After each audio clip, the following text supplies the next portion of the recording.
Voltamos então na sequência do nosso Economia e Desenvolvimento. Celulose rio-grandense há 40 anos, contribuindo para o crescimento do estado do Rio Grande do Sul. Vamos agora ao comentário que está retornando de férias, esteve viajando para os Estados Unidos, Los Angeles, Miami, a doutora Maria Cláudia Felten. E ela nos fala hoje sobre as atitudes, os procedimentos que as empresas estão fazendo diante dos hábitos, nem todos os hábitos bons, né, dos seus funcionários. Vem daí, doutora Maria Cláudia Felten. Bom, Silvio, então eu vou falar hoje sobre o regulamento interno que as empresas podem adotar. É comum as empresas nos procurarem para reclamar de condutas adotadas pelos seus empregados. O empregado que não se veste de acordo, né? A questão das mulheres que usam vestido muito curto ou degote, o homem com a camisa toda amassada, tem a questão ainda dos empregados que fumam, né, no ambiente de trabalho. Esses dias mesmo, uma pessoa me reclamava que o empregado trabalha, né, no comércio, numa padaria, e ele fuma, que ele sairia na rua para fumar e depois retornava e não lavava as mãos, né, que daí ficava tudo com cheiro de cigarro. Então, a gente percebe assim que são várias condutas, muitas vezes, que os empregados adotam e que o empregador, o patrão, ele fica descontente com aquilo, só que ele acha também que se ele aplicar alguma advertência, tomar alguma medida, ele vai estar discriminando esse empregado. E tem uma fórmula assim que é bem fácil de resolver esse tipo de problema. E o que sempre que sugere é que a empresa, quando ela vai admitir um empregado, ela faça já um regulamento, né, regras de conduta, de comportamento a ser adotado pelo empregado para tentar evitar que problemas dessa natureza ocorram. O mais ideal ainda é que a empresa já tenha esse regulamento aprovado antes de admitir o empregado. Então, todo e qualquer empregado, quando admitido, receberia uma cópia desse regulamento, né? Teria um recibo onde ele recebe a cópia e que ele se compromete a cumpri-lo, né? Esse regulamento não vai ser um regulamento de empresa, e sim um regulamento interno a ser adotado por aquela empresa. E que tipo de cláusula que pode constar nesse tipo de documento? A questão do que o empregado não pode chegar atrasado, que se ele chegar 2 vezes atrasado no mesmo mês, ele poderá ser advertido, que em caso de reincidência ele pode ser demitido por justa causa, a questão que é proibido fumar no horário de trabalho, exceto no intervalo, né, entre um turno e outro. A questão hoje do cigarro, o problema é que muitas vezes o que se diz, não, meu empregado ele não fuma no ambiente de trabalho, mas ele sai, né, ele vai na rua fumar. Sim, só que depois ele volta, ele fica com cheiro de cigarro. E dependendo do tipo de atividade que a empresa adota, isso acaba sendo ruim, né? Porque os seus clientes acabam tendo contato com aquele empregado com cheiro de cigarro. Outra questão também, né? As roupas a serem utilizadas no ambiente de trabalho. É possível exigir que o homem esteja vestido mais socialmente, proibir o uso de tênis, a questão das mulheres. Proibir roupas justas, degotadas, vestidos, saias curtas.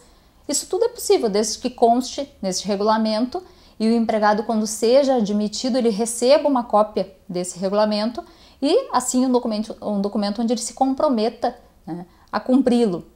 Então, tem vários problemas que muitas vezes surgem nas relações de emprego, nos contratos de trabalho, que tomando essas providências, esse tipo de problema ele pode, né, ser evitado. E por fim, né, muitos empresários eles acham, não, mas eu fazendo esse tipo de regulamento, depois o empregado termina o contrato de trabalho, ele pode me colocar na justiça e pedir um dano moral, né, ou até mesmo um dano material porque eu exigi que ele usasse certas roupas. Não. Desde que neste regulamento tu não crie regras que são ilegais, que são ilícitas, que ferem os bons costumes, não tem nenhum problema exigir isso do empregado. Única regra é que quando ele for admitido, ele já tem que ter ciência dessas regras para que depois você possa ir lá adverti-lo caso ele descumpra. Porque não adianta eu adotar essas regras depois que ele já está trabalhando para mim há 1 mês, 6 meses, 12 meses. Por quê? Porque daí quando ele foi admitido, ele não sabia que essas regras existiam. Por hoje, então, é só, né? Agradeço, né, a atenção e até a próxima oportunidade. Boa noite. Bom, nós estamos recebendo aqui com grande alegria a Disa Gonzaga. Disa, muito prazer em tê-la aqui pela primeira vez no programa. Prazer. que é uma grande guerreira, uma líder que está fazendo um trabalho maravilhoso, que é esse trabalho de educação do trânsito, sobretudo para que os nossos jovens entronizem no seu interior, na sua consciência, de que o automóvel é ótimo, maravilhoso, nos leva para o lazer, conforto, enfim, tudo isso, mas também é uma arma se mal utilizada, sobretudo quando se combina a bebida com a direção. Disa, são 96 para cá, uma luta grande e tal, 17 anos já de Fundação Tiago Gonzaga, né? O que pode fazer um balanço desse? O que já se chegou assim, a alguma conclusão, alguma coisa boa nesse lado? Quando nós iniciamos, nós tínhamos a estatística da época era que morriam 7 jovens a cada final de semana na Grande Porto Alegre.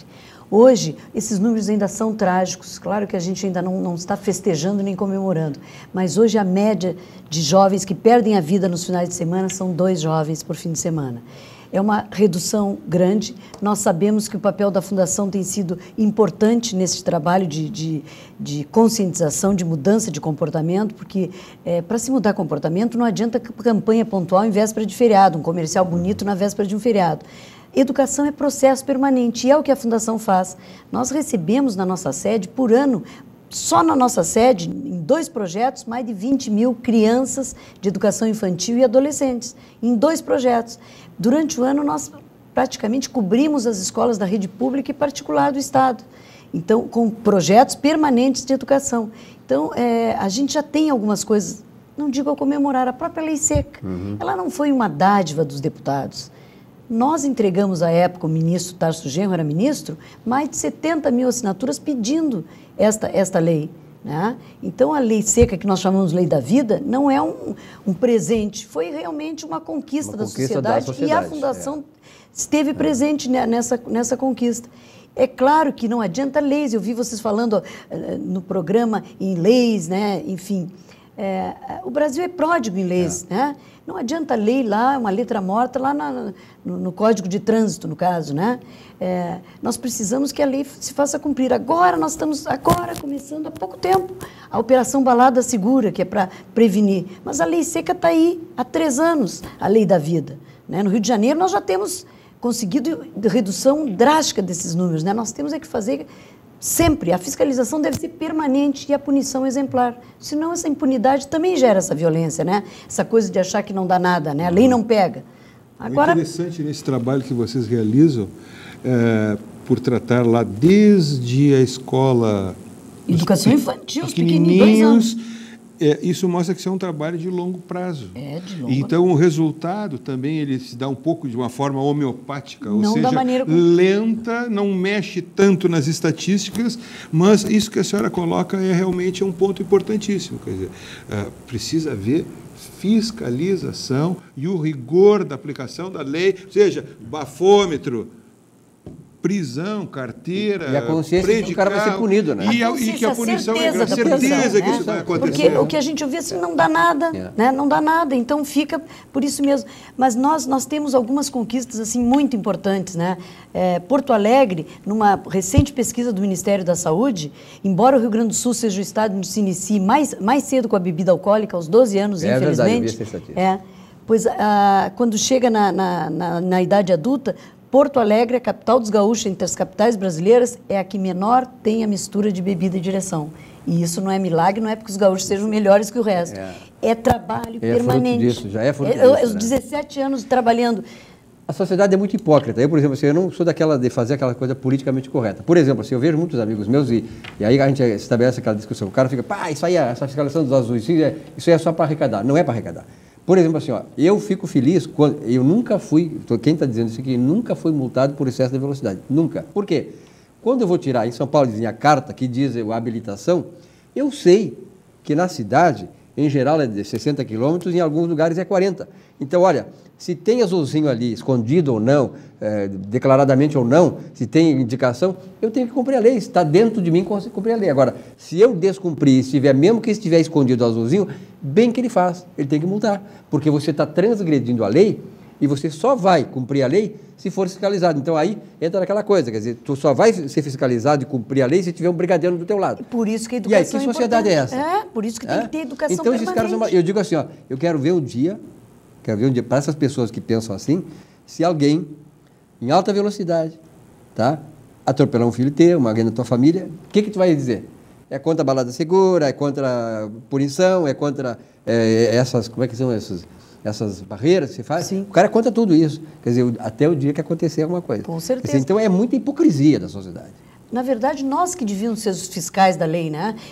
Eu acho, até muitas pessoas dizem assim, que quando vão para o exterior, lá não bebe, porque... E aqui faz a mesma coisa. Sim, e aqui por que não fazem a mesma coisa? Elogiam, acham bonito e tal. Bonito. Aqui é a mesma coisa, quer dizer, quem ama, cuida. Como é que tu não vai cuidar dos teus amigos, por exemplo? Deixar teus amigos saindo da tua casa embriagados? Não dá. Vamos locar vans para fazer, vamos mudar essa cultura. Mas já está mudando, né? Isso já está mudando. Nós temos um exemplo assim que eu acho fantástico. As festas da medicina, nós tínhamos uma parceria com a Riggs, temos ainda com a Riggs. Era um horror. E não é só da medicina, as festas das faculdades, mas das medicinas, então chamava até atenção. Nós fizemos uma parceria já há alguns anos com a Riggs. No último ano teve todas as medicinas juntas, da URGS, da PUC, enfim, todas as faculdades de medicina têm essa festa dos 100 dias de formatura, aquela festa, né, maravilhosa. No estacionamento da Riggs tinha meia dúzia de carros. Eu até quando estava chegando pensei, será que foi um... Transferiram a festa?